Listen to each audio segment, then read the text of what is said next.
Programa Alto Astral no 14. Entrevista.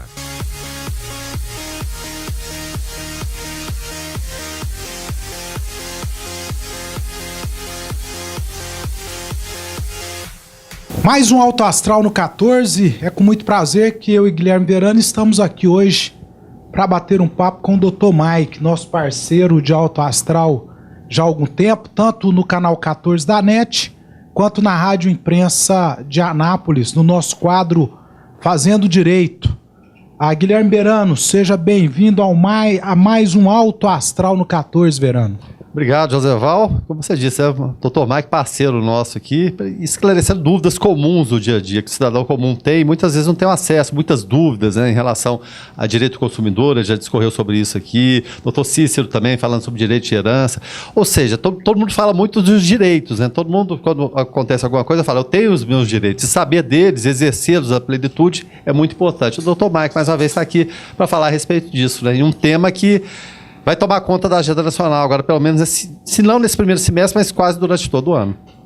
Nós vamos, Guilherme Verano, também estávamos falando aqui do direito previdenciário, estamos aí na antessala da reforma da Previdência, pelo menos nós achamos que vai acontecer. Temos essa sensação, esperamos. Justo, e o Dr. Mike também vai estar conosco aqui, falando da Previdência, da reforma previdenciária, mas hoje o nosso bate-papo aqui é sobre a reforma trabalhista. Seja bem-vindo, Dr. Mike, ao nosso Alto Astral no 14. Obrigado, Joseval. Obrigado, Verano. Saúdo todos os telespectadores do programa Alto Astral.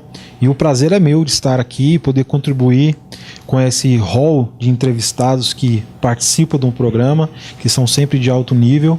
E também espero contribuir com o conhecimento jurídico e esclarecer as dúvidas dos telespectadores. Dr. Mike, a reforma veio aí no final de 2017, né? Novembro de 2017. Então nós já temos aí um ano de reforma trabalhista. Eu pergunto para o senhor, tem muita gente que ainda não sabe o que é essa reforma trabalhista, não é? E de que forma, Dr. Mike, ela já está atingindo empregados e empregadores? Joseval, a reforma trabalhista nada é do que alterações de leis infraconstitucionais que determinavam regras para as atividades laborais. Quando se fala então em reforma trabalhista, fala-se em alteração legislativa pertinente às relações de trabalho. Ela foi dada pela Lei 13.467 de 2017. Posteriormente houve uma seguinte lei, que foi a medida provisória 808, mas que perdeu a sua eficácia, e hoje o que permanece é somente a Lei 13.467. Em regra, Joseval, essas alterações foram perpetradas somente em leis infraconstitucionais. Por que eu digo leis infraconstitucionais? Porque existem regras de direitos trabalhistas previstos tanto na Constituição Federal, como também em leis que não pertencem ao corpo constitucional. Então a Lei 3.467 alterou regras, tanto materiais, que são direitos em regras, ou regras processuais da CLT. E trouxe aí, Joseval, uma modernização para essas relações de trabalho. É claro que a questão da palavra modernização, Verano, vai depender através da sua linha política. Se você tem uma linha política de mais assistencialismo, de mais protecionismo e que, em regra, vê mais Estado atuando nas relações privadas, vão se entender que, na realidade, a reforma trabalhista ela veio trazer uma precarização para as regras trabalhistas. Mas, de fato, com a minha experiência e com o acompanhamento de toda a estrutura do Poder Judiciário, da atuação da Justiça do Trabalho e nosso dia a dia junto às empresas também e assistindo empregados, nós vemos que, na realidade, trouxe uma modernização, visto que a CLT é uma lei muito antiga que não foi alterada no curso do tempo e tinha suas regras engessadas em conceitos e fatos anteriores que não se adequavam ao tempo moderno que nós vivemos hoje. Agora, objetivamente, o que mudou para empregados? Sim, para empregados, Joseval, houve uma série de alterações, principalmente nas questões materiais. Dentre elas que nós vamos discorrer, nós podemos ter a questão da liberdade da autonomia privada em relação a não estar compulsoriamente ligado a um sindicato. Temos a possibilidade que anteriormente não tinha de poder de forma amigável, junto com seu empregador, determinar sua demissão, podendo negociar ali algumas verbas trabalhistas, que antigamente era impossível, porque você tinha atuação incisiva do Estado em cima da manutenção do emprego. Esses são dois exemplos básicos das alterações, de inúmeros. Na realidade, essa reforma trabalhista alterou mais de 100 artigos da CLT. Muitos deles foram, inclusive, tema de ações diretas de inconstitucionalidade. Alguns já foram julgados, mas, em regra, eu determino como a autonomia da vontade privada como uma das grandes vitórias da reforma trabalhista. Bom, uma questão que a gente vê muito, né? O Estado, e até em relação à CLT, da época do Estado Novo, Getúlio Vargas, a gente sempre bate aqui, um mundo que não existe mais. O Brasil estava atrelado a esse passado. E esse passado emperrava o quê? Acho que tanto a máquina pública quanto as empresas também. Muitas vezes você ficava refém de situações. Acho que nem tanto para o empregado, nem tanto para o patrão. Mas o Estado, dentro dessa reforma trabalhista, o Estado ele pode deixar de ser tão pesado, ou tão lento, ou tão moroso nas ações que ele tem que tomar. Que impacto também a reforma trabalhista, e algum exemplo dela pode servir para a reforma da Previdência que está vindo? Aí, de que forma isso vai impactar no Estado também? Porque a gente fala muito do empresário, mas a gente vê que o Estado ainda é pesado, obsoleto, carregado, cheio de vícios, cheio de corrupção. Sim, complementando o que você está dizendo, Verano, é importante destacar que o Estado brasileiro, por meio da sua estrutura trabalhista, hoje detém aproximadamente 95% de todas as ações trabalhistas do mundo. Do mundo? Do mundo. Então você verifica essa situação, que um país possui 95% da estrutura de ações no mundo. E aí você vê o tamanho do protecionismo que se dá em relação ao trabalhador. Não estou falando que não deva haver regras que protejam o trabalhador, porque isso são conquistas históricas da humanidade, que veio desde a Revolução Industrial, seja na primeira, segunda, terceira ou na quarta que nós estamos vivendo agora. Mas chega um ponto que isso começa a sufocar a economia. E esse sufocamento da economia gera desemprego, que é um dos fatores que nós vemos hoje no país. Mas se fosse normal, doutor Mike, não seria 95%, né? Sim, é um número muito alarmante. O resto do mundo com 5%? Sim, é alarmante. Um exemplo que nós temos nos Estados Unidos, que não existem tantas regras protecionistas, e o número de ações lá é muito baixo. Lá, se o trabalhador... o trabalhador tem liberdade de contratar, sair, entrar do empregado, sem um Estado ali sugando verbas para também se manter e onerando muito o empresário nas obrigações tributárias. Então, Mike, a gente viu agora notícia recente, com um ano de reforma trabalhista, nós tivemos a diminuição do número de ações trabalhistas em quase 1 milhão de ações em um ano. Então nós estamos falando de um número extremamente interessante. Com a reforma, o empregado, ele está com receio de acionar o patrão agora porque ele também tem contrapartida, doutor Mike? Então, Joseval, um dos objetivos, e é um dos pontos de crítica de quem não concorda com a reforma, é que a reforma trouxe algumas regras que impediram o trabalhador de ingressar com a ação. Isso é uma falácia. Você vê muitos órgãos midiáticos, alguns entrevistadores fazendo esse tipo de afirmação, mas na realidade passa de uma fake news, como o povo hoje usualmente usa falar. Na realidade, Joseval, o direito de acionar a Justiça do Trabalho não foi retirada do empregado, porque isso é um direito fundamental previsto no inciso 35 do artigo 5º da Constituição Federal. O Estado não pode negar o acesso à justiça ao cidadão. Então, se viesse uma reforma trabalhista que negasse esse direito, ela estaria dada à inconstitucionalidade, já teria sido derrubada. O que de fato ocorreu, Joseval, foi na questão do benefício à assistência judiciária gratuita. Antigamente bastava também um termo assinando, declarando a sua hipossuficiência, e ali era dado que ele não pagaria as custas, ele não pagaria depósitos recursais, dentre outros valores que iriam onerá-lo na ação judicial.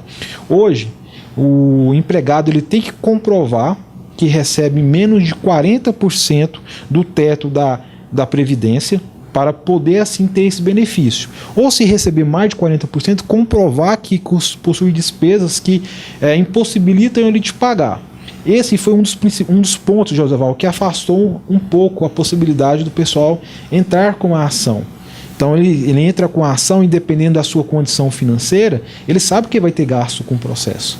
E esse já foi um dos primeiros pontos. Eu acho que é algo que já começa a responder a sua pergunta. E até outra questão, havia muito, não sei se é o termo correto até, né? Mas vamos colocar entre aspas, uma banalização de ações trabalhistas também? Sim, porque, como eu disse, o empregado, ele entrava com a ação e se ele perdesse, ele saía como entrou. Não existia essa possibilidade dele ter que pagar custas processuais, até os honorários recíprocos sucumbenciais, que agora também existe essa possibilidade.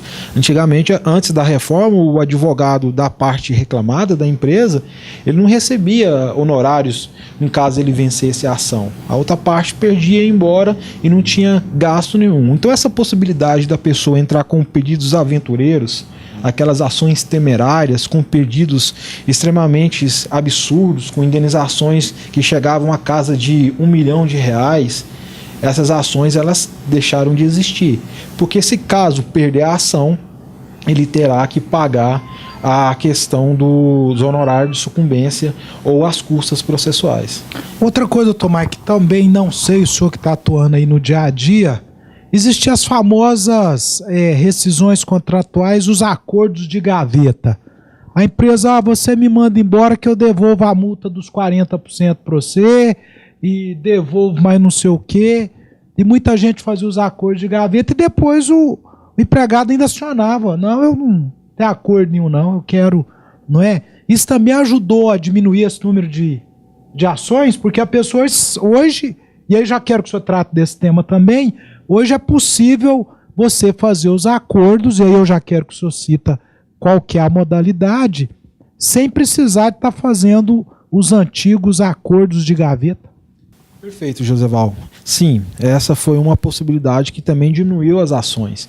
Porque, como eu disse no começo, havia aquele engessamento do empregado, do empregador de querer entrar em acordo, e aí criaram na cultura trabalhista, de forma marginal, esses acordos de gaveta, onde ele fazia um acordo de a pessoa ter acesso ao seguro-desemprego e devolver a multa dos 40% depois que sacasse na Caixa Econômica. E aí eu vou fazer um adendo. Esse tipo de atuação, tanto de parte do empregador como do empregado, constitui crime fiscal e também constitui crime previsto no Código Penal. Existem decisões já que condenaram as pessoas que praticaram esse tipo de acordo. Então, superado esse momento, a reforma trabalhista trouxe a possibilidade da demissão ou da dispensa por comum acordo entre o empregador e o empregado. Quais são as regras previstas para esse momento?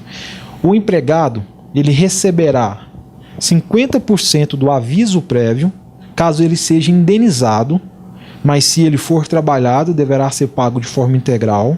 Esse é o primeiro ponto.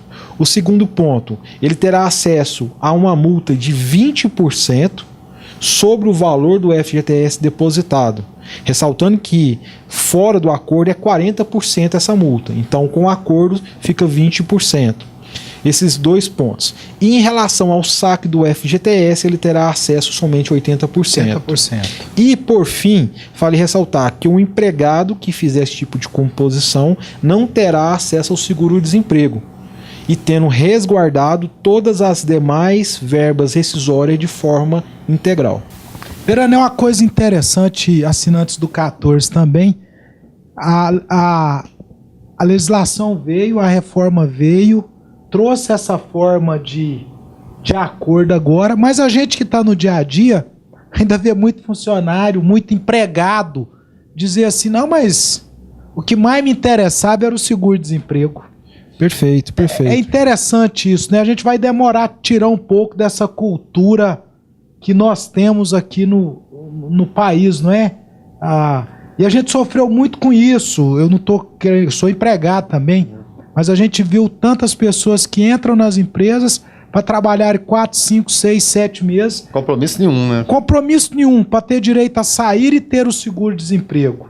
não é? Eu acho que foi uma coisa correta da reforma também, porque nós temos que premiar quem quer trabalhar.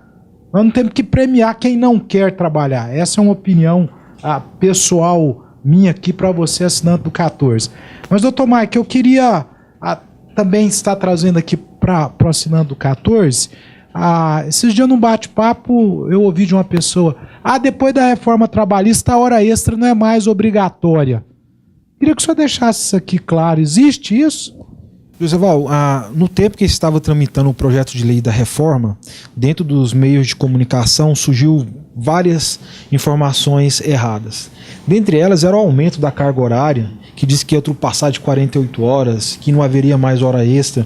Então isso cria um mito social e muitas das vezes isso fica com a pessoa sem ela saber da realidade da lei. Em regra, a reforma trabalhista não alterou a carga máxima horária de trabalho. Mantém-se 8 horas diárias e 44 horas semanais. As horas extras permanecem da forma anterior, 50% de segunda a sábado e 100% no domingo e feriado. E Joseval, eu posso destacar ainda ao fim dizer que qualquer tipo de alteração legislativa em relação a horas extras, ela seria declarada inconstitucional, porque ela está prevista na Constituição Federal e é tida como cláusula pétrea. Nem a emenda constitucional, que tem um quórum totalmente privilegiado, tem a força normativa de afastar referido direito trabalhista. E isso eu estendo para outras questões, porque existem também um mito de que a reforma trabalhista cerceou ou destruiu ou eliminou direitos trabalhistas. Na verdade não, porque a lei extravagante ou mesmo a emenda constitucional, que é a mais complexa que tem no nosso sistema legislativo, ela pode retirar esse direito trabalhista, porque os direitos trabalhistas são direitos fundamentais com característica de cláusula pétreas e elas jamais podem ser expurgadas do sistema jurídico brasileiro. Agora eu queria uma opinião pessoal sua. Em relação a fake news, de onde se cria isso? Por maldade ou desconhecimento? Agora não vamos entrar numa outra área que talvez não seja tão direito, que é política. O cidadão brasileiro, talvez ele não tinha tanto contato com a política desde as últimas eleições. Eu acho que nas últimas eleições o povo brasileiro se atentou um pouco para a política. E uma das coisas que eu aprendi estudando sobre política é que política é feita através de guerra de narrativas. Então quem detém a narrativa, ele detém o monopólio político. Então você tem hoje dois polos no Brasil bastante cristalizados, que é a direita e a esquerda. Então cada um pega uma determinada situação e cria-se uma narrativa de acordo com a sua ideologia política. Cria-se a sua verdade. E a partir daí ele tenta disseminar isso entre a população para que aquilo se torne verdade. Por exemplo, vamos pegar a reforma trabalhista para não fugirmos tanto da questão do direito. De um lado, tem aqueles que defendem a reforma trabalhista, que dizem que irá melhorar a economia, que gerará mais emprego, que irá modernizar o sistema jurídico laboral. E do outro lado, tem aqueles que pregam que é uma destruição do sistema jurídico, que estará tirando direito do povo, que é o Estado perseguindo e deixando o povo à mercê. Então, quando a gente respondendo essa pergunta, é uma questão de guerra de narrativas. Só para finalizar, o que aconteceu na última eleição? A esquerda que estava no poder, ela perdeu o monopólio da narrativa por meio da mídia tradicional. E foi as mídias alternativas que disseminaram as informações que levaram o povo a votar em determinado candidato. Então, respondendo a sua pergunta, é só uma questão de guerra de narrativa para manter o monopólio político. E nós temos que ter cuidado com isso agora, Verani e Dr. Mike, em relação à reforma previdenciária, né? Perfeito. Porque a gente está vendo, nós estamos nesse momento ouvindo muita coisa que também não é verdade, não é? Até porque a reforma, tudo bem, as propostas estão aí, mas a gente está ouvindo algumas coisas que não é nem proposta para denigrir a questão maior que a reforma no todo. Então a gente tem que ter muito cuidado. O Verano abordou muito bem essa questão das fakes aí. E dentro disso, uma outra coisa que foi veiculada é que o intervalo de refeições agora é somente de 30 minutos também, As pessoas colocam isso. E pra gente que tá à frente de empresas, os trabalhadores chegam e tem algumas pessoas que já chegam nervosas. Olha, eu fiquei sabendo que só tem 30 minutos para almoçar. Como é que é isso? Não dá tempo de mais nada. Então eu queria que o senhor aclareasse isso para nós também, doutor Mike. Perfeito, Joseval. Mais uma imposição de guerra de narrativa para monopólio político. Pois bem, a reforma trabalhista, ela trouxe a possibilidade de o horário de intervalo para o almoço ser de 30 minutos. Ser reduzido. Entretanto, Possibilidade. entretanto, essa possibilidade só terá validade por meio de convenção coletiva de trabalho. Em regra, continua-se a seguinte forma: trabalho acima de 6 horas deverá ter no mínimo 1 hora e no máximo 2 horas de intervalo. Com a reforma, por meio da intervenção do sindicato e a formalização disso na CCT, existe a possibilidade de redução para 30 minutos. Para ratificar, Joseval, que isso é uma falácia e entra em guerra narrativas também, mesmo antes da reforma já existia essa possibilidade. Sim. Desde que a empresa fornecesse refeitório adequado para os funcionários. Então, na realidade, essa alteração legislativa só veio para consolidar algo que a jurisprudência já aceitava. E aí, essa questão de 30 minutos, ela se tornou legalmente esculpida na CCT, que é a consolidação da lei trabalhista, na CCT não, na CLT, que é a consolidação das leis trabalhistas, formalizando aquilo que já acontecia de fato. Colocou-se como fato novo, algo que já era usual. Né? Sim, perfeito. Então é legal desde que exista acordo entre as partes. Não entre as partes, não entre empregado e empregador, mas tem que estar formalizado na convenção coletiva. Não existe a possibilidade do empregador chegar no grupo de empregado deles e falar: a partir de amanhã vocês terão só 30 minutos de almoço. Não, isso é ilegal. Acordo entre as partes via convenção coletiva do trabalho. Isso, as partes representadas pelos sindicatos. Sim, aí existe a possibilidade. Então, Mike, aconteceu um fato interessante essa semana, a gente estava conversando e para mim até um pouco surpresa também, nós recebemos um comunicado, a empresa do qual a gente trabalha, solicitando, doutor Mike, que retesse 30% do valor de um colaborador, de um funcionário nosso, isso um juiz, né, decisão judicial, para que esse recurso fosse repassado para uma pessoa da qual o nosso colaborador estava devendo. Ou seja, temos que retirar 30% do salário deste funcionário e repassar para esse devedor mediante uma decisão judicial. Como que é isso, doutor Mike? Então, Joseval, nesse contexto que você está me dizendo, eu entendo que deva ter sido decorrente de uma ação de execução. Ação de execução, justamente. E aí, na hora de execução, na hora de realizar a execução, ela se restou frustrada e o outro advogado deve ter solicitado exatamente esse pedido que você colocou, que era a retenção de 30% do salário da funcionária diretamente na fonte pagadora. Tá. Inicialmente, nós teríamos que a lei ela impossibilitaria essa situação por se tratar de verba alimentar. Inclusive é um dos tópicos que nós advogados utilizamos para apresentar no momento de embargos à execução, quando a pessoa tem um bacenjude, tem um bem penhorado ou dinheiro penhorado pelo bacenjude. Só que a construção jurisprudencial, e aí eu falo já determinada pelos tribunais superiores, elas ditam que essa verba alimentar ela pode ser atingida até o percentual de 30%. Salvo se a outra parte comprovar, claro, que não possui condições de viver só com aquilo que não foi penhorado. Então até 30% do salário ou aquele valor que exceder a 40 salários mínimos poderão ser penhorados. E aí a empresa pode ser notificada por meio de uma decisão judicial para cumprir essa decisão. E aí eu vou mais longe, Joseval. Se a empresa não cumpre a decisão, ela poderá responder por crime de desobediência judicial.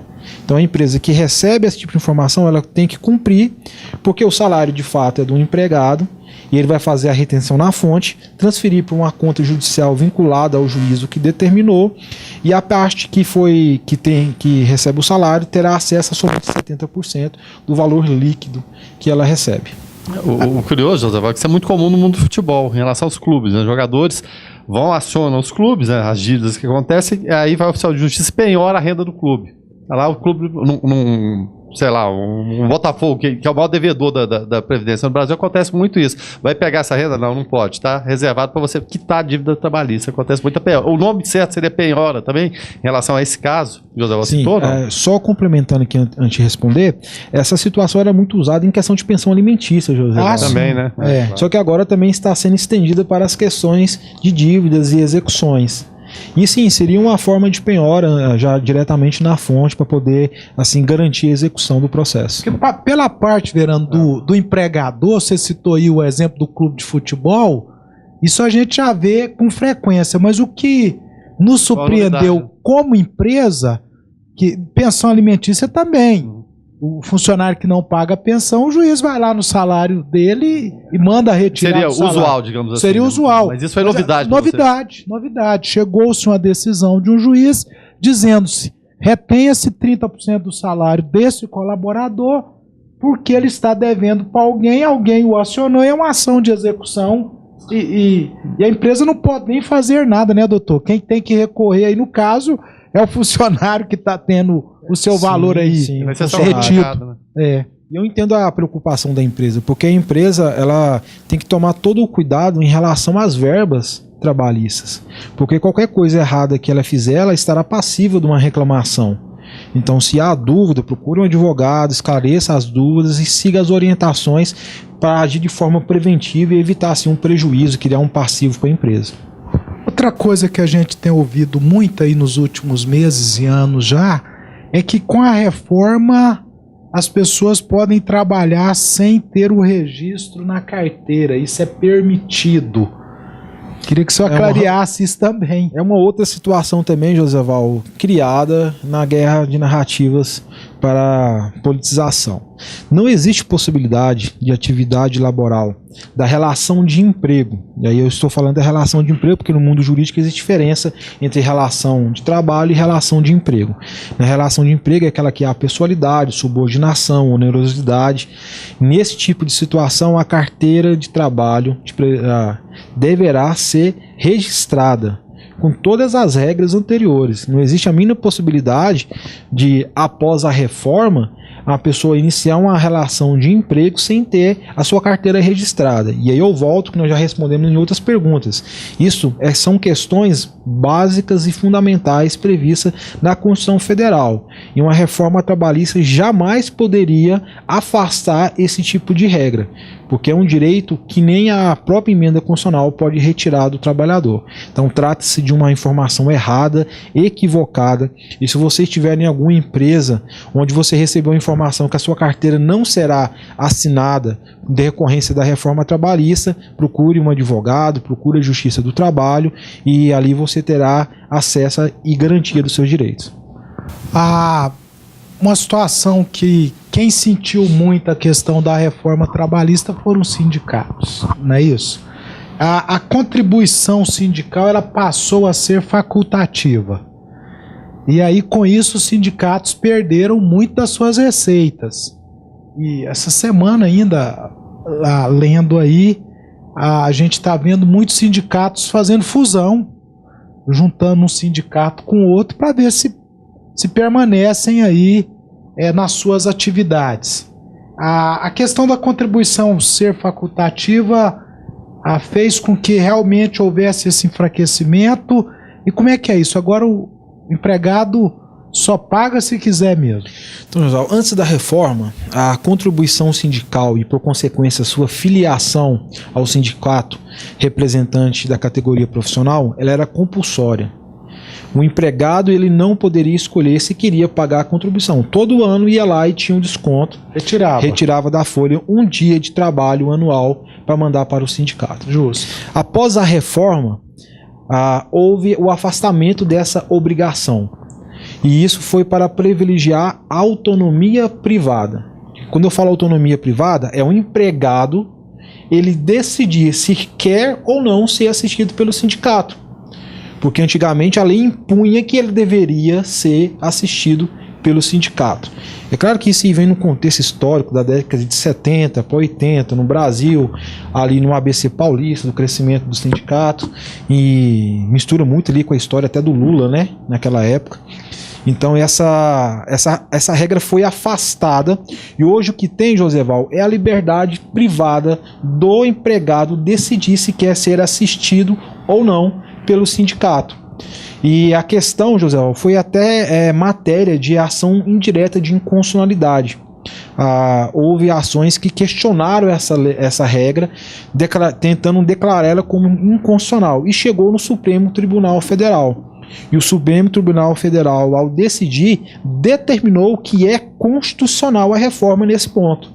Que, em regra, não é obrigado que esse funcionário seja filiado ao sindicato e, assim, por consequência, tenha que todo ano contribuir com um dia de trabalho. Inclusive, gerou uma súmula vinculante e esse ponto já foi pacificado. Hoje, ninguém é obrigado a estar vinculado a um sindicato representativo da categoria de trabalho e nem contribuir com ele. Se ele quiser, ele tem que fazer isso de forma expressa. Ele tem que ir lá expressamente autorizar que o empregador retenha aquela contribuição para ele. Está previsto no artigo 578 da CLT. Depois, quem quiser ler com mais detalhe, artigo 578 da CLT fala que o empregado, para ser filiado, tem que fazer essa autorização de forma expressa. E como você mesmo, o senhor mesmo sacou, né, em relação ao número de ações trabalhistas, 95% do mundo aqui no Brasil, evidentemente não está correto, como o José Val bem frisou, alguma coisa está errada aí. E da mesma forma o número de sindicatos. Não faz sentido o Brasil ter 10 mil sindicatos, 12 mil, ninguém tem nessa conta exata quando as ações civilizadas funcionam com 100 e poucos sindicatos, 200 no máximo. Então alguma coisa está fora da ordem nesse sentido. É um outro também. dado que anda paralelo à primeira informação que eu passei. Eu não tenho aqui em mãos os dados, mas se pega os Estados Unidos, Inglaterra, Canadá, são um mínimo de sindicatos. Eu acho que não passa de 200 sim. em cada um deles. 200 sindicatos não, e acham muito ainda. Sim, eu vi em alguns países, a pesquisa que eu estudei, tinha países de primeiro mundo que tinha menos de 10 sindicatos. Aqui no Brasil, salvo engano, é o país que existe mais sindicatos representativos. Inclusive, o último deles tem o Sindicato dos Trabalhadores Sindicalizados também. Os trabalhadores sindicalizados. O sindicato dos sindicatos. A criatividade não tem limite. Esse foi o último que eu vi, né? Esse foi a criatividade do brasileiro não tem limite. Mas é uma cultura nacional, né? A nossa cultura política, a nossa cultura de muito Estado, um Estado inchado, intervindo em todas as situações. Inclusive, o Verano, no começo aqui, fez uma pergunta, até brincando, né? Que tá saindo na rua e a vizinha falou assim: o vizinho passeia com o cachorro caga aqui na minha porta, como é que eu vou fazer para tirar esse cocô daqui? Aí eu falei pro Verano, é o cúmulo do absurdo o cidadão querer uma intervenção estatal para regular o cocô do cachorro na porta da casa. Mas a cultura nacional nossa é essa. O cidadão pensa que tudo e todas as coisas têm que ser providas pelo Estado. É a cultura nacional, que eu penso que está passando por uma modificação nesses últimos anos. E eu acho que passa muito também pela cidadania. A pessoa saber, quer sair com um cãozinho? Recolhe. Né? Como a gente estava citando, na Europa já sai com a pazinha, já recolhe e já leva. Faça dessa forma, seja cidadão. Né? Mas não há necessidade do Estado lá querer intervir numa situação dessa. Doutor Mike, a questão das rescisões contratuais serem homologadas nos sindicatos, né? Depois da reforma também, muitas empresas, eu acredito que a maioria das empresas, não estão mais homologando as rescisões contratuais no sindicato. Ou seja, antes, quando você iria fazer o acerto final ali com o seu funcionário, você pegava o funcionário a tira-collar, ia para o sindicato, e lá no sindicato tinha alguém do sindicato que conferia a rescisão para ver se estava tudo certo. Está protegendo a parte do empregado e talvez até do empregador também. Não tem mais essa necessidade. Tem alguns funcionários entendendo que os empregadores estão querendo ludibriar, que isso não está errado, queria que isso estaria errado. Queria que o senhor esclarecesse isso. É obrigatório ou não é obrigatório homologar as rescisões contratuais nos sindicatos de classe? José Val, antes da reforma havia obrigação sim. Toda rescisão deveria ser homologada ora pelo sindicato ou pelo Ministério do Trabalho e Emprego. Sim. Determinada situação indicaria quem faria essa homologação. Após a reforma, acabou-se a obrigação dessa homologação por meio do sindicato. E tão somente o empregador deverá informar os órgãos de fiscalização sobre a rescisão. Então, a partir da reforma, não existe mais a intervenção do sindicato sobre as rescisões. Só que, como eu disse, essas regras foram muito questionadas. Houve também várias ações de sindicatos na Justiça do Trabalho questionando que essas rescisões deveriam serem homologadas pelo sindicato, pelo fato delas estarem constantes da convenção coletiva. Ou seja, a convenção coletiva tinha feito a previsão que todas as rescisões deveriam ser homologadas por eles. Em determinado momento veio a reforma trabalhista e afastou essa regra. Então as empresas deixaram de fazer as rescisões e aí os sindicatos acionaram as empresas na Justiça do Trabalho. Essa situação ainda não foi pacificada, ainda depende de uma decisão e construção jurisprudencial dos tribunais superiores, mas a minha análise pessoal dessa situação jurídica é que, nessa situação, deve sim fazer a rescisão por meio de homologação do sindicato, mas tão somente daqueles empregados quais ainda continuam filiados. Porque no momento da CCT, os funcionários possuíam a condição de estarem assistidos pelo sindicato. Determinado momento a lei falou, você não é obrigado a ser assistido se você não quiser. Determinado grupo se afasta do sindicato e outro grupo fica com o sindicato. Então aquela regra instaurada anteriormente, ela vai se aplicar só àqueles que querem ser assistidos pelos sindicatos. É caso que essa é uma tese jurídica em contraponto que o sindicato apresenta, mas é algo que vai ser pacificado ainda nos tribunais superiores. Doutor Mike, para a gente estar finalizando, a rescisão consensual, que é o acordo, você fechou o acordo, o empregado com o empregador fez a rescisão consensual e, usando o exemplo que a gente tem aí, não foi homologado no sindicato, até porque dentro dessa tese que o senhor colocou, a empresa não está levando as rescisões para serem homologadas no sindicato. Depois disso, o empregado se arrepende e ele entra na justiça contra o empregador. Ele vai ter direito a alguma coisa, sendo que ele estava concordando com a rescisão consensual? Então, Joseval, o que poderá ser verificado são pontuais irregularidades nesse acordo. E aí, verificando-se irregularidades, e aí eu vou dar um exemplo. Na hora de fazer o acordo consensual, em vez de pagar 50% do aviso prévio, não paga-se nada. Do aviso indenizado, do aviso indenizado, prévio indenizado. Aí o empregador falou, não, nós estamos fazendo um acordo aqui, mas você não vai receber nada de aviso prévio. E aí eles assinam a rescisão, e aí o empregado, em determinado momento, fica sabendo que foi negado esse direito para ele. Ao acionar a justiça, sim, esse direito será garantido por meio de uma sentença judicial. Então, mesmo os acordos consensuais poderão ser levados à justiça, caso haja alguma irregularidade. Isso porque, Joseval, como eu disse no começo da entrevista, a reforma trabalhista não afastou a possibilidade do empregado demandar na Justiça do Trabalho, porque esse é um direito fundamental previsto lá no inciso 35 do artigo 5º da Constituição Federal. Então, se existe irregularidade, mesmo na rescisão consensual, poderá ser levado à Justiça do Trabalho e mudada essa forma de rescisão. E tem um tempo para isso? Sim, a questão da Justiça do Trabalho, existe dois tempos que deve ser observado. Um de 5 e o outro de 2.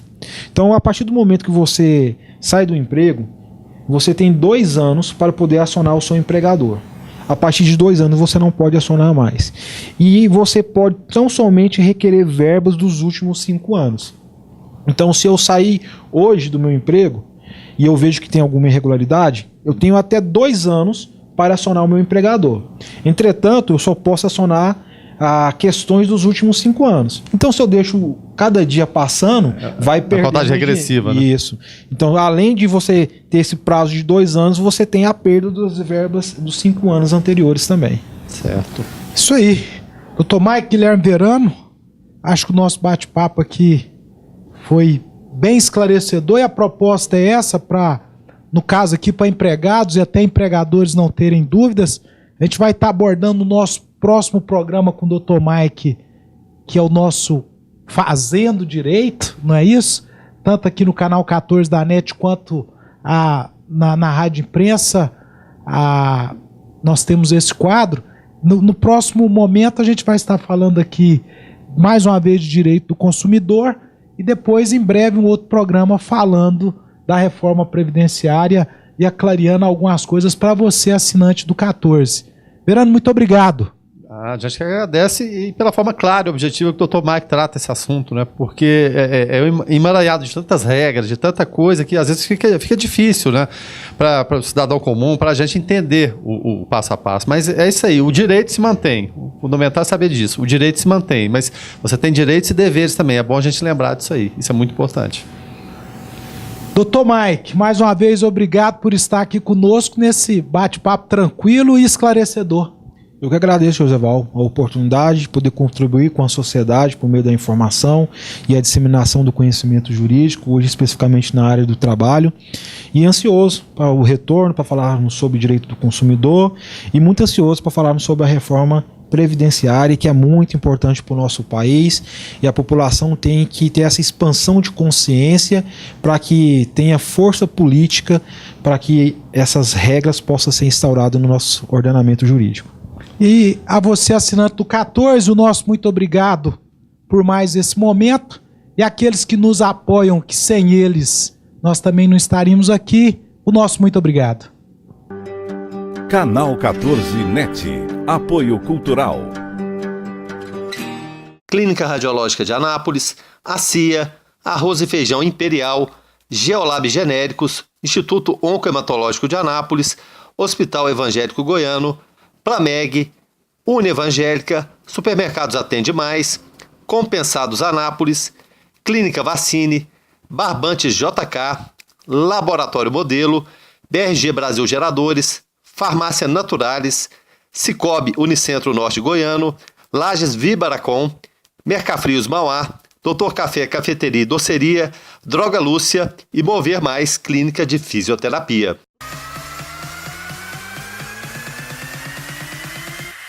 Programa Alto Astral no 14. Entrevista.